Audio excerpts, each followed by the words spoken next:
The Woman in White by Wilkie Collins. Track 11. The Second Epoch. The Story Continued by Marian Halcombe. 1. Blackwater Park, Hampshire. June 11th, 1850. 6 months to look back on. 6 long, lonely months since Laura and I last saw each other. How many days have I still to wait? Only one. To-morrow, the 12th, the travellers return to England. I can hardly realize my own happiness. I can hardly believe that the next 24 hours will complete the last day of separation between Laura and me. She and her husband have been in Italy all the winter, and afterwards in the Tyrol.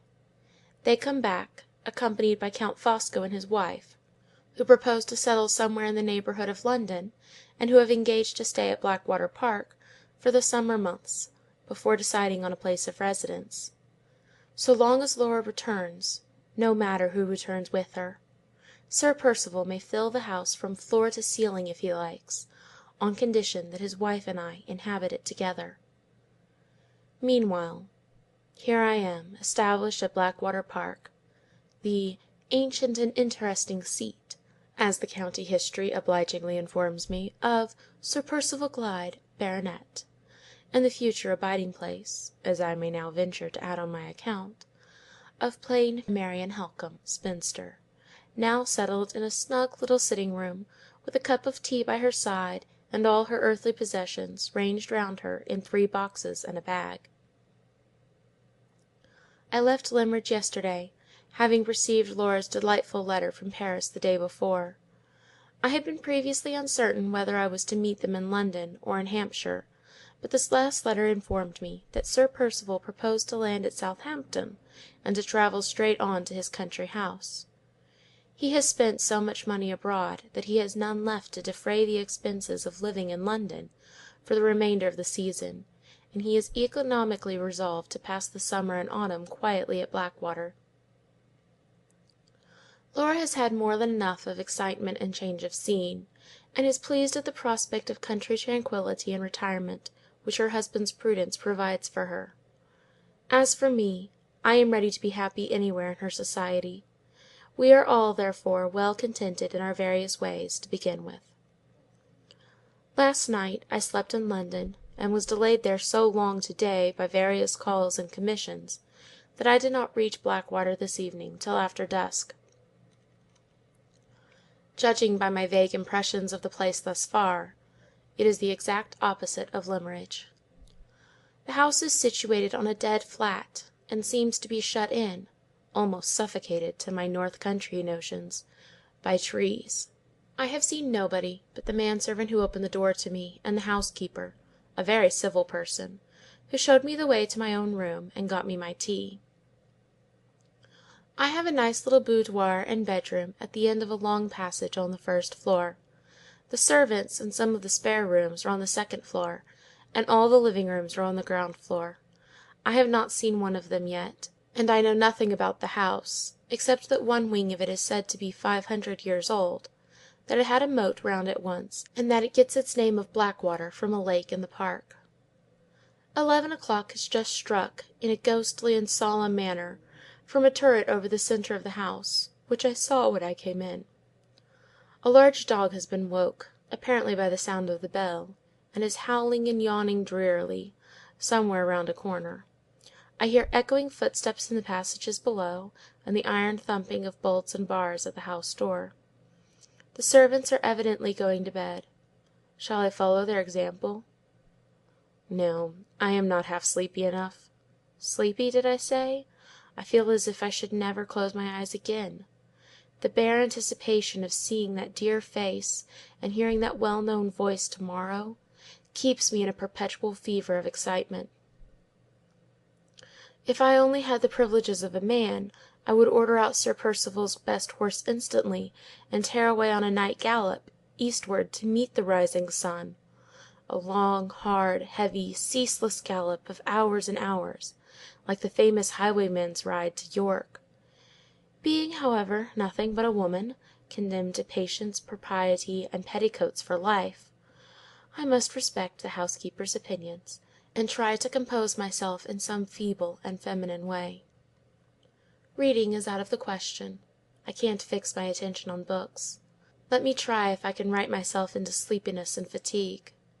My journal has been very much neglected of late.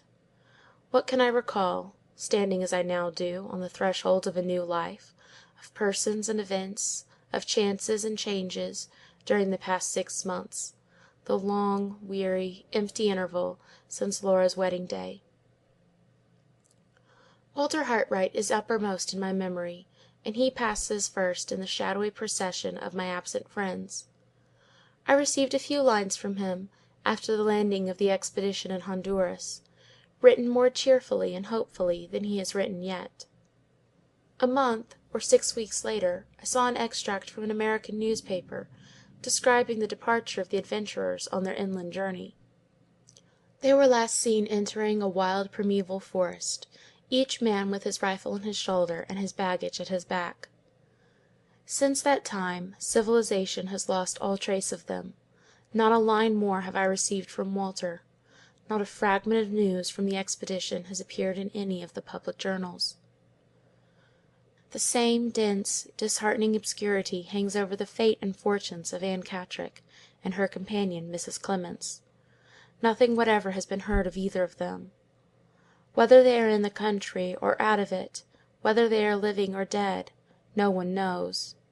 Even Sir Percival's solicitor has lost all hope, and has ordered the useless search after the fugitives to be finally given up. Our good old friend Mr. Gilmore has met with a sad check in his active professional career. Early in the spring we were alarmed by hearing that he had been found insensible at his desk, and that the seizure was pronounced to be an apoplectic fit. He had been long complaining of fullness and oppression in the head, and his doctor had warned him of the consequences that would follow his persistency in continuing to work, early and late, as if he were still a young man. The result now is that he has been positively ordered to keep out of his office for a year to come, at least, and to seek repose of body and relief of mind by altogether changing his usual mode of life. The business is left, accordingly, to be carried on by his partner, and he is himself at this moment away in Germany, visiting some relations who are settled there in mercantile pursuits. Thus another true friend and trustworthy adviser is lost to us; lost, I earnestly hope and trust, for a time only. Poor Mrs. Vesey travelled with me as far as London. It was impossible to abandon her to solitude at Limmeridge after Laura and I had both left the house, and we have arranged that she is to live with an unmarried younger sister of hers, who keeps a school at Clapham. She is to come here this autumn to visit your pupil; I might almost say her adopted child. I saw the good old lady safe to her destination, and left her in the care of her relative, quietly happy at the prospect of seeing Laura again in a few months' time. As for Mr. Fairley, I believe I am guilty of no injustice if I describe him as being unutterably relieved by having the house clear of us women. The idea of his missing his niece is simply preposterous. He used to let months pass in the old times without attempting to see her; and in my case and Mrs. Vesey's, I take leave to consider his telling us both that he was half broken-hearted at our departure, to be equivalent to a confession that he was secretly rejoiced to be rid of us. His last caprice has led him to keep 2 photographers incessantly employed in producing sun pictures of all the treasures and curiosities in his possession. One complete copy of the collection of the photographs is to be presented to the Mechanics' Institution of Carlisle, mounted on the finest cardboard, with ostentatious red-letter inscriptions underneath: "Madonna and Child, by Raphael, in the possession of Frederick Fairley, Esquire." "Copper coin of the period of Tiglath-Pileser, in the possession of Frederick Fairley, Esquire." Unique Rembrandt etching, known all over Europe as "the smudge," from a printer's blot in the corner, which exists in no other copy, valued at 300 guineas, in the possession of Frederick Fairley, Esquire. Dozens of photographs of this sort, and all inscribed in this manner, were completed before I left Cumberland, and hundreds more remain to be done. With this new interest to occupy him, Mr. Fairley will be a happy man for months and months to come, and the two unfortunate photographers will share the social martyrdom which he has hitherto inflicted on his valet alone. So much for the persons and events which hold the foremost place in my memory. What next of the one person who holds the foremost place in my heart? Laura has been present to my thoughts all the while I have been writing these lines. What can I recall of her during the past 6 months, before I close my journal for the night? I have only her letters to guide me, and on the most important of all the questions which our correspondence can discuss, every one of those letters leaves me in the dark. Does he treat her kindly? Is she happier now than she was when I parted with her on the wedding day? All my letters have contained these two inquiries, put more or less directly, now in one form and now in another; and all, on that point only, have remained without reply, or have been answered as if my questions merely related to the state of her health. She informs me, over and over again, that she is perfectly well, that travelling agrees with her, that she is getting through the winter, for the first time in her life, without catching cold; but not a word can I find anywhere which tells me plainly that she is reconciled to her marriage, and that she can now look back to the 22nd of December without any bitter feelings of repentance and regret.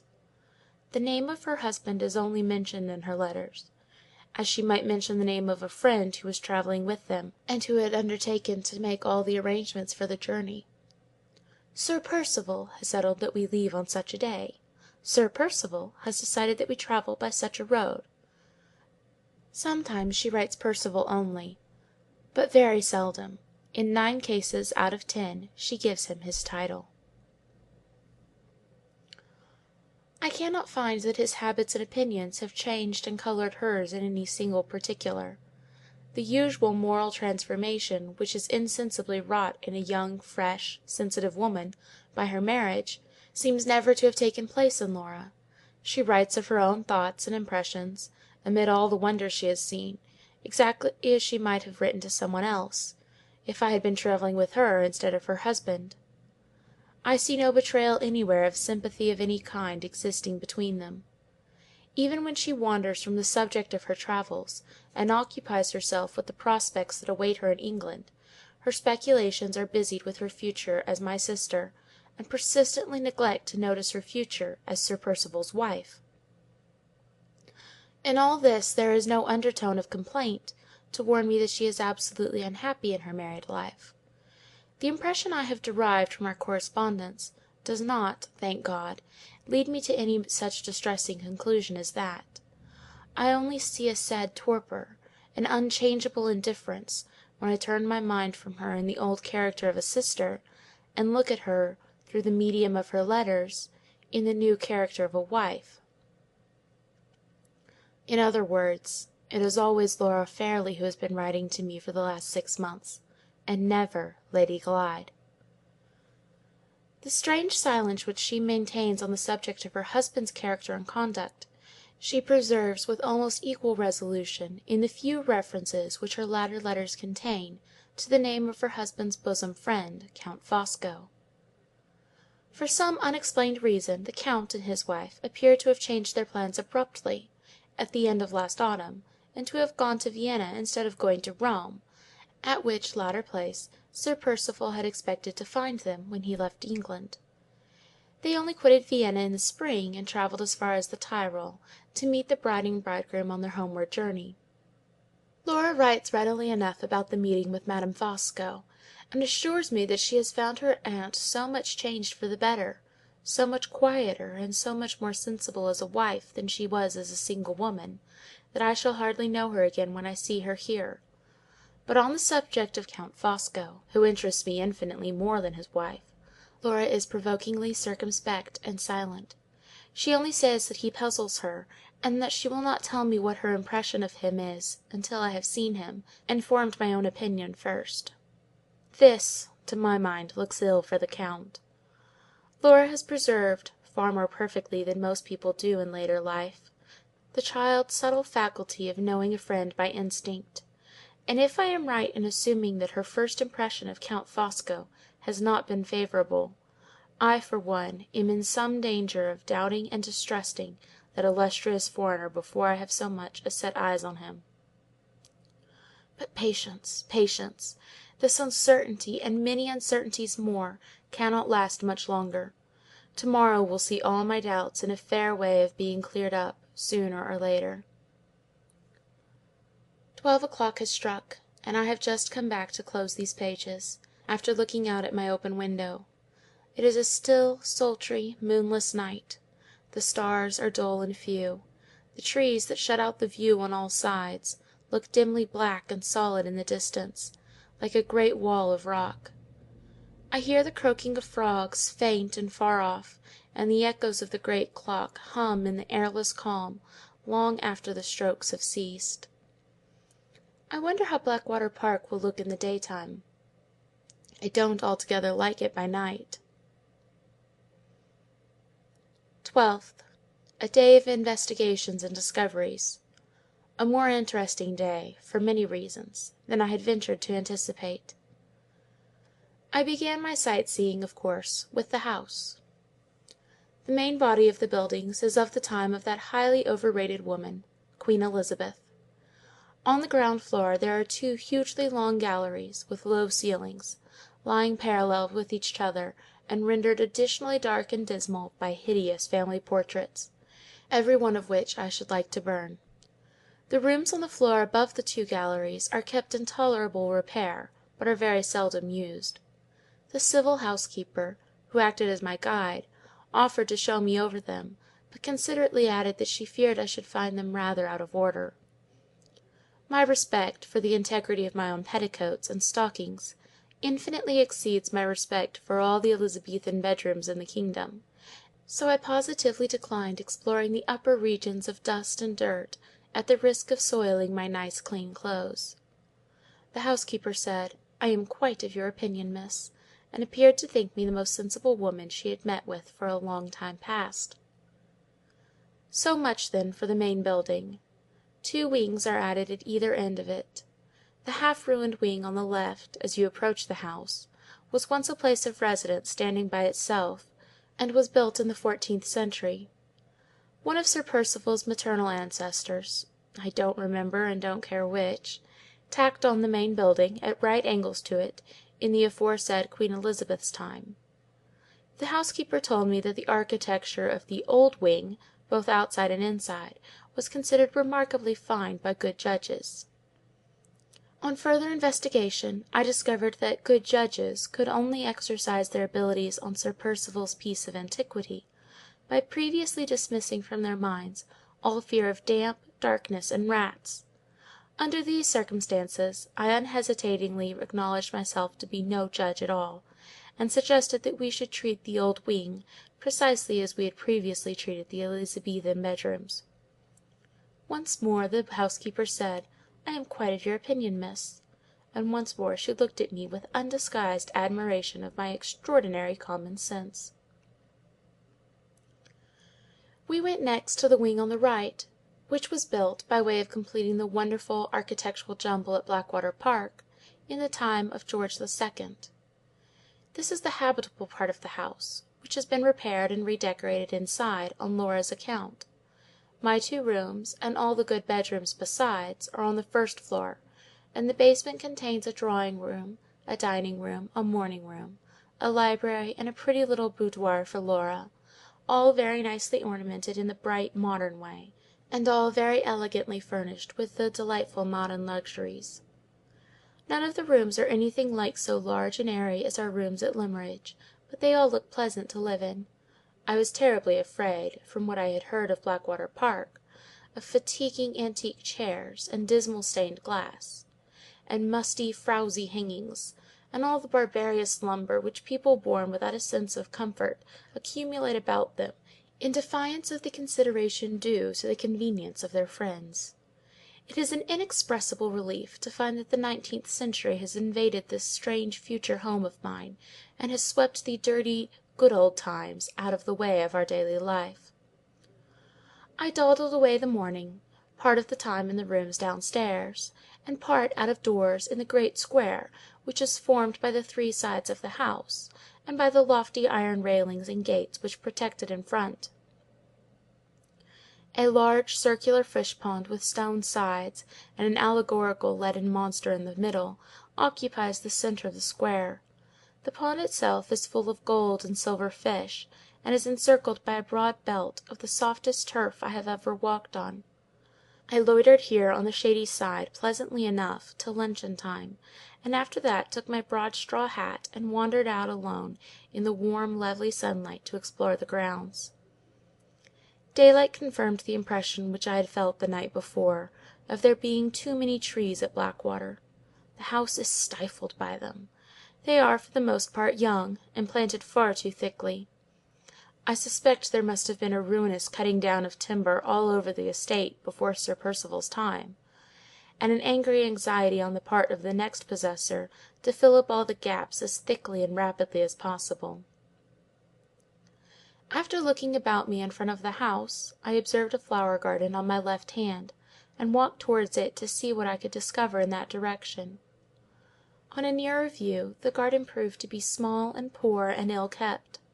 I left it behind me, opened a little gate in a ring fence, and found myself in a plantation of fir trees. A pretty, winding path, artificially made, led me on among the trees, and my north country experience soon informed me that I was approaching sandy, heathy ground. After a walk of more than half a mile, I should think, among the firs, the path took a sharp turn, the trees abruptly ceased to appear on either side of me, and I found myself standing suddenly on the margin of a vast open space, and looking down at the Blackwater Lake, from which the house takes its name. The ground, shelving away below me, was all sand, with a few little heathy hillocks to break the monotony of it in certain places. The lake itself had evidently once flowed to the spot on which I stood, and had been gradually wasted and dried up to less than a third of its former size. I saw its still, stagnant waters a quarter of a mile away from me in the hollow, separated into pools and ponds by twining reeds and rushes and little knolls of earth. On the further bank from me the trees rose thickly again, and shut out the view, and cast their black shadows on the sluggish, shallow water. As I walked down to the lake, I saw that the ground on its further side was damp and marshy, overgrown with rank grass and dismal willows. The water, which was clear enough on the open sandy side, where the sun shone, looked black and poisonous opposite to me, where it lay deeper under the shade of the spongy banks, and the rank, overhanging thickets and tangled trees. The frogs were croaking, and the rats were slipping in and out of the shadowy water, like live shadows themselves, as I got nearer to the marshy side of the lake. I saw here, lying half in and half out of the water, the rotten wreck of an old overturned boat, with a sickly spot of sunlight glimmering through a gap in the trees on its dry surface, and a snake basking in the midst of the spot, fantastically coiled and treacherously still. Far and near the view suggested the same dreary impressions of solitude and decay, and the glorious brightness of the summer sky overhead seemed only to deepen and harden the gloom and barrenness of the wilderness on which it shone. I turned and retraced my steps to the high heathy ground, directed them a little aside from my former path towards a shabby old wooden shed, which stood on the outer skirt of the fir plantation, and which had hitherto been too unimportant to share my notice with the wide, wild prospect of the lake. On approaching the shed, I found that it had once been a boat-house, and that an attempt had apparently been made to convert it afterwards into a sort of rude arbour, by placing inside it a fir-wood seat, a few stools, and a table. I entered the place, and sat down for a while, to rest and get my breath again. I had not been in the boat-house more than a minute, when it struck me that the sound of my own quick breathing was very strangely echoed by something beneath me. I listened intently for a moment, and heard a low, thick, sobbing breath that seemed to come from the ground under the seat which I was occupying. My nerves are not easily shaken by trifles, but on this occasion I started to my feet in fright, called out, received no answer, summoned back my recreant courage, and looked under the seat. There, crouched up in the farthest corner, lay the forlorn cause of my terror, in the shape of a poor little dog, a black and white spaniel. The creature moaned feebly when I looked at it and called to it, but never stirred. I moved away from the seat and looked closer. The poor little dog's eyes were glazing fast, and there were spots of blood on its glossy white side. The misery of a weak, helpless, dumb creature is surely one of the saddest of all the mournful sights which this world can show. I lifted the poor dog in my arms as gently as I could, and contrived a sort of makeshift hammock for him to lie in, by gathering up the front of my dress all around him. In this way I took the creature, as painlessly as possible, and as fast as possible, back to the house. Finding no one in the hall, I went up at once to my own sitting-room, made a bed for the dog with one of my old shawls, and rang the bell. The largest and fattest of all possible housemaids answered it, in a state of cheerful stupidity which would have provoked the patience of a saint. The girl's fat, shapeless face actually stretched into a broad grin at the sight of the wounded creature on the floor. "What do you see here to laugh at?" I asked as angrily as if she had been a servant of my own. "Do you know whose dog it is?" "No, miss, that I certainly don't." She stooped, and looked down at the spaniel's injured side, brightened suddenly with the irradiation of a new idea, and pointing to the wound with a chuckle of satisfaction, said, "That's Baxter's doing, that is." I was so exasperated that I could have boxed her ears. "Baxter?" I said. "Who is the brute you call Baxter?" The girl grinned again, more cheerfully than ever. "Bless you, miss, Baxter's the keeper, and when he finds strange dogs hunting about, he takes and shoots them. It's keeper's duty, miss. I think that dog will die. Here's where he's been shot, ain't it? That's Baxter's doing, that is. Baxter's doing, miss, and Baxter's duty." I was almost wicked enough to wish that Baxter had shot the housemaid instead of the dog. Seeing that it was quite useless to expect this densely impenetrable personage to give me any help in relieving the suffering creature at our feet, I told her to request the housekeeper's attendance with my compliments. She went out exactly as she had come in, grinning from ear to ear. As the door closed on her, she said to herself softly, "It's Baxter's doing and Baxter's duty, that's what it is." The housekeeper, a person of some education and intelligence, thoughtfully brought upstairs with her some milk and some warm water. The instant she saw the dog on the floor, she started and changed colour. "Lord bless me!" said the housekeeper, "that must be Mrs. Catterick's dog." "Whose?" I asked, in the utmost astonishment. "Mrs. Catterick's. You seem to know Mrs. Catterick, Miss Halcombe?" "Not personally, but I have heard of her. Does she live here? Has she had any news of her daughter?" "No, Miss Halcombe. She came here to ask for news." "When?" "Only yesterday. She said some one had reported that a stranger answering to the description of her daughter had been seen in our neighbourhood. No such report has reached us here, and no such report was known in the village when I sent to make inquiries there on Mrs. Catterick's account." "She certainly brought this poor little dog with her when she came, and I saw it trot out after her when she went away. I suppose the creature strayed into the plantations and got shot." "Where did you find it, Miss Halcombe?" "In the old shed that looks out on the lake." "Ah, yes, that is the plantation side, and the poor thing dragged itself, I suppose, to the nearest shelter, as dogs will, to die. If you can moisten its lips with the milk, Miss Halcombe, I will wash the clotted hair from the wound. I am very much afraid it is too late to do any good. However, we can but try." Mrs. Catterick! The name still rang in my ears, as if the housekeeper had only that moment surprised me by uttering it. While we were attending to the dog, the words of Walter Hartright's caution to me returned to my memory. "If ever Anne Catterick crosses your path, make better use of the opportunity, Miss Halcombe, than I made it." The finding of the wounded spaniel had led me already to the discovery of Mrs. Catterick's visit to Blackwater Park, and that event might lead in its turn to something more. I determined to make the most of the chance which was now offered to me, and to gain as much information as I could. "Did you say that Mrs. Catterick lived anywhere in this neighbourhood?" I asked. "Oh dear, no," said the housekeeper. "She lives at Welmingham, quite at the other end of the county, 25 miles off at least." "I suppose you have known Mrs. Catterick for some years?" "On the contrary, Miss Halcombe, I never saw her here before she came yesterday. I had heard of her, of course, because I had heard of Sir Percival's kindness in putting her daughter under medical care. Mrs. Catterick is rather a strange person in her manners, but extremely respectable looking.